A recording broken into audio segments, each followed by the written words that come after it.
આજ હું વાત કરીશ, તમે જો કોન્ટ્રાક્ટ વર્કર છો, એક કંપનીમાં કોન્ટ્રાક્ટમાં કામ કરી રહ્યા છો, તો તમને કયા કયા બેનિફિટ્સ મળશે એના વિશે આજે આપણે જોઈશું. સો ફર્સ્ટ છે પીએફ. જો તમે કોન્ટ્રાક્ટ વર્કરમાં છો તો અગર તમારે પીએફ ડિડક્ટ કરાવવું છે તો કમ્પલસરી છે કે પીએફ તમે ડિડક્ટ કરાવી શકો છો. પીએફ કેટલા પર્સન્ટેજ કપાય છે? તો પીએફ સેલેરી જે એમ્પ્લોયની હોય છે એમાંથી 12% ડિડક્ટ થાય છે. પછી છે ઈએસઆઈસી.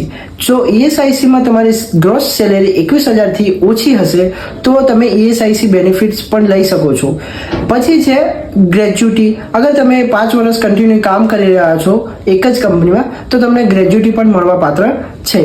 પછી આવે છે બોનસ. બોનસ પણ તમને 8.33% મિનિમમ મળી શકે છે.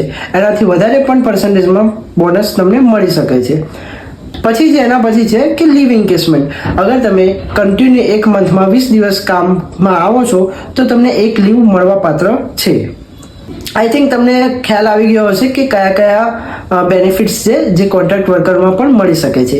ફર્સ્ટ છે પીએફ, સેકન્ડ છે ઈએસઆઈસી, થર્ડ છે ગ્રેચ્યુટી, બોનસ, લીવ ઇન્કેસમેન્ટ. આ 5 તમારા મેઇન બેનિફિટ્સ છે જે તમે મેળવી શકો છો. વિડીયો સારો લાગ્યો હોય તો તમારા મિત્રોને શેર કરો, જેથી એમને પણ ખ્યાલ આવે કે જે કોન્ટ્રાક્ટ વર્કર છે તેમને કયા કયા બેનિફિટ્સ મળશે. ધન્યવાદ.